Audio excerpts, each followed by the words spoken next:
de las Escrituras. Pero, ¿por qué es importante el estudio de las últimas cosas? Por una parte, nos da esperanza.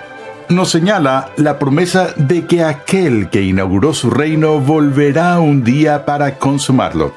Nos hace estar preparados para el juicio venidero.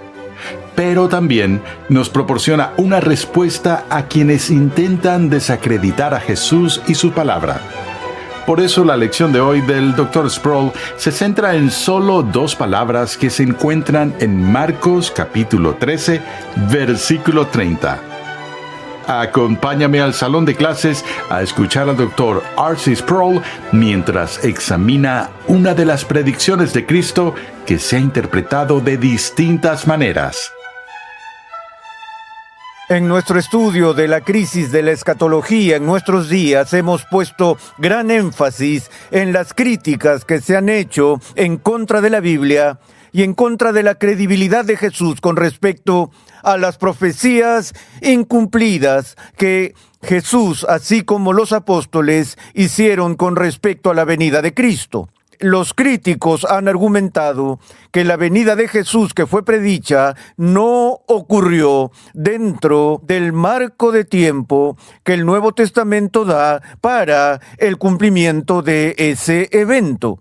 Como hemos visto hasta ahora en nuestros estudios, la frase crítica en el discurso del Monte de los Olivos es la referencia a esta generación.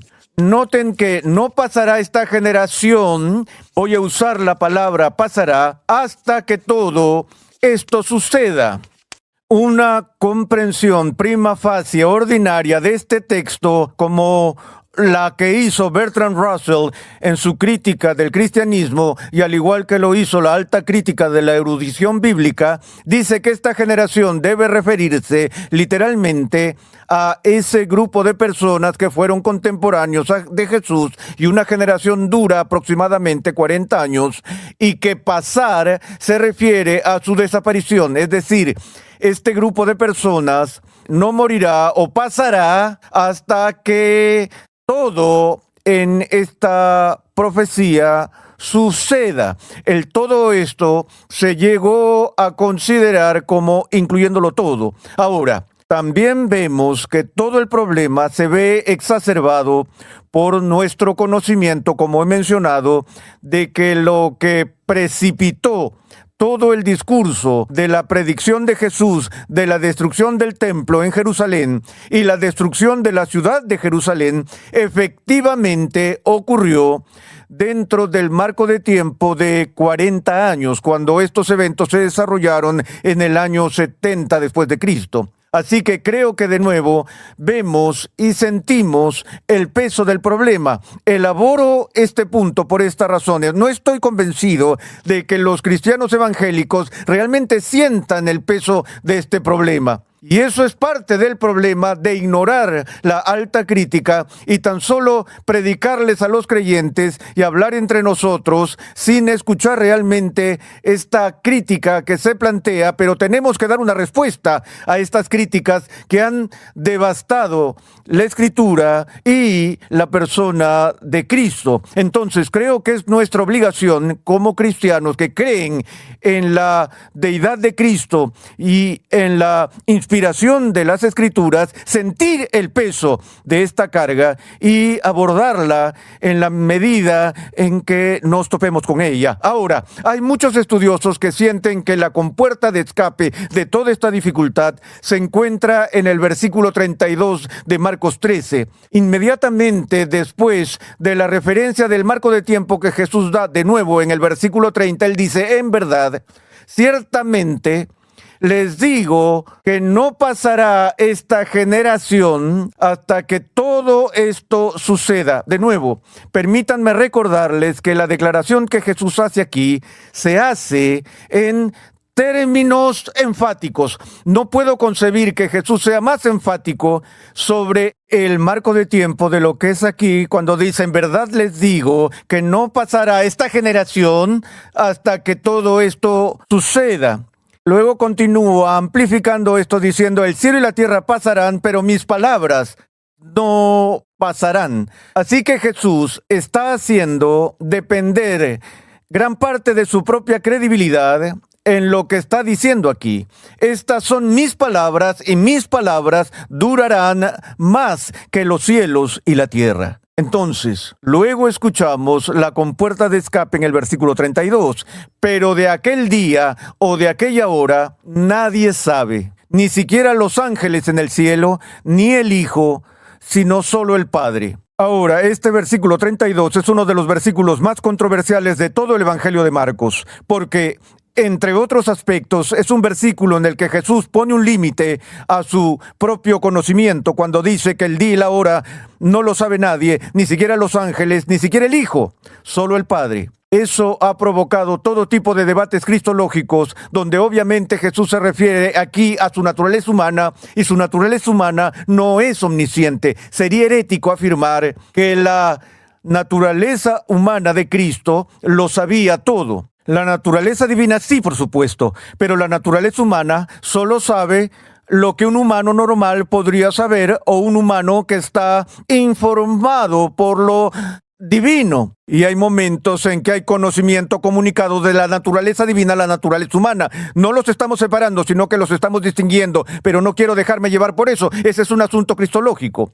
Pero con respecto a este problema con el que estamos lidiando, muchos estudiosos llegan al versículo 32 y dicen que obviamente Jesús aquí está calificando su predicción al decir que, después de todo, nadie sabe realmente el día o la hora, incluyéndome a mí. Entonces, en cierto sentido, Jesús tiene un pase libre aquí por equivocarse al afirmar que todo ocurriría dentro del marco de tiempo de esta generación. Entonces, dado que él hace esta aclaración, eso anula o reduce la relevancia de su declaración anterior, de que vendría en esta generación. Bueno, creo que este es otro de esos ejemplos de que cuando un texto es problemático, a veces los académicos usan recursos tortuosos para tratar de resolver el problema.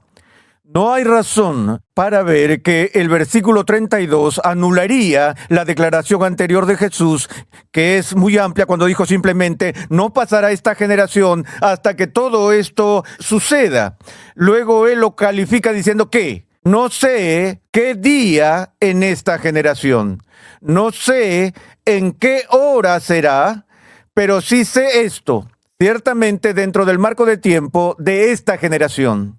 Pero en algún momento dentro de esta generación, antes de que esta pase, todo esto sucederá, pero no me preguntes el día ni la hora. Eso parecería ser una comprensión mucho más sobria de lo que Jesús está diciendo, y no queremos que nuestro Señor diga algo y lo retire, por así decirlo, para afirmar lo que va a suceder dentro de un periodo de tiempo con su mano izquierda, y en menos de 5 minutos después decir que no va a suceder en ese periodo de tiempo. Una vez él hace una declaración tan enfática como esa, de que ocurrirá ciertamente con toda seguridad dentro del marco de tiempo de una generación, tenemos que vivir con eso. Tenemos que decir, ok, ¿qué quiso decir con generación? ¿Qué quiere decir con que no pasará esta generación? Una vez más, los críticos, incluidos Bertrand Russell, entienden que la frase "esta generación" se refiere a un grupo de personas que fueron contemporáneos de Jesús, aquellas personas que estaban vivas en ese momento, y se refiere a un grupo etario de seres humanos. Entonces, cuando Jesús lo califica, por así decirlo, en el versículo 32, él está diciendo: no puedo ser más específico de lo que será esta generación, pero tengan en cuenta esto, que eso no significa que él sea menos específico de lo que sería dentro del marco de tiempo de esa generación. Ahora, de nuevo, este asunto de pasar, estamos asumiendo que se refiere a la muerte de aquellos que están vivos. Eso es consistente con la otra referencia de tiempo que Bertrand Russell usó para refutar el Nuevo Testamento y refutar a Jesús, cuando Jesús dijo: algunos de los que están aquí no probarán la muerte hasta que vean al Hijo del Hombre venir en su reino y demás. Allí el pasar se convierte en probar la muerte. Hay una consistencia aquí. Estamos hablando de que algunas personas van a sobrevivir el tiempo suficiente para haber cumplido ciertos eventos que Jesús predijo. ¿A qué otra cosa podría referirse cuando dice que no probarán la muerte? Una vez más, es tratando de lidiar con ese problema que encontramos en Mateo 16, que ciertos estudiosos nos dicen que eso se cumplió, ya sea en la transfiguración o en la resurrección, porque en la transfiguración la gente vio a Jesús manifestado en gloria. Porque en el monte de la transfiguración la naturaleza divina se reveló y los discípulos Pedro, Santiago y Juan tuvieron ese encuentro inspirador allí con el Jesús transfigurado donde vieron su gloria. Tal vez a lo que Jesús se refería era a la manifestación de su gloria en la transfiguración o a la manifestación de su gloria en la resurrección o ascensión, no a su venida más adelante. Ahora, hay un problema con eso, y es que la transfiguración, según Mateo, ocurrió 6 días después de que Jesús dio esa referencia de marco de tiempo, y la resurrección en un par de semanas y demás.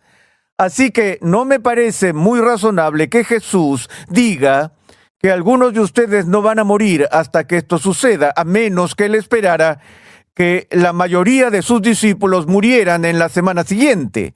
Lo que él simplemente estaba diciendo es que algunos de ustedes van a sobrevivir el tiempo suficiente para ver que esto suceda. No me parece probable que nuestro Señor diga o hable en términos de sobrevivir a la muerte sobre un evento que ocurrirá en la próxima semana o en las próximas semanas, a menos, por supuesto, que se enfrentaran a una batalla inminente en la que no se esperaba la supervivencia o algo por el estilo, que obviamente no tenemos en este momento. Así que mi punto es que aplicar ese texto de que algunos de ustedes no probarán la muerte a la transfiguración o a estos otros eventos relacionados con ella a corto plazo, creo que era un tiempo demasiado cercano. Creo que Jesús, cuando dice que algunos de ustedes no probarán la muerte, está hablando de un tiempo más largo que una semana o un mes o algo así. Otra manera, de hecho, la forma más común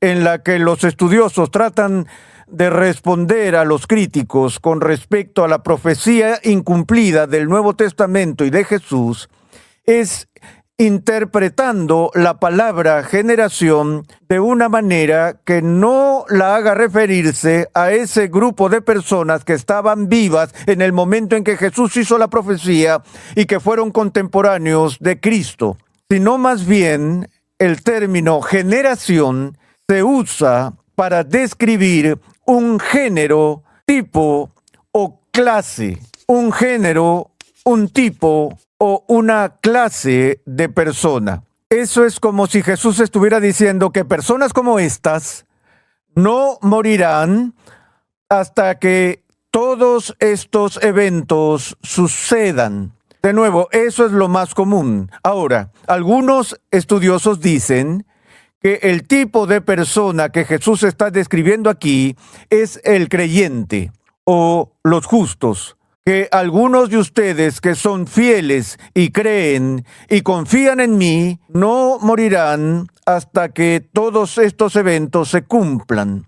En otras palabras, habrá creyentes aún por aquí el día que regrese al fin del siglo. Esa es una de las interpretaciones. Y por supuesto, esa interpretación saca a todos del apuro porque entonces la generación no se refiere a un periodo de 40 años que restrinja el cumplimiento al primer siglo y permite la posibilidad de que lo que Schweitzer llamó parusía se retrase a través de los siglos, que podemos esperar 2000 años, 3000, 4000 años para que estos eventos sucedan. Pero la interpretación más común de generación, que la considera como un tipo o clase de personas, no se refiere a los justos o a los creyentes, sino a los incrédulos, aquellos que eran impíos una generación malvada. Y Herman Ridderbos, de quien ya he hablado, quien nos dio el ya pero todavía no como enfoque de referencia de tiempo para las enseñanzas del reino de Dios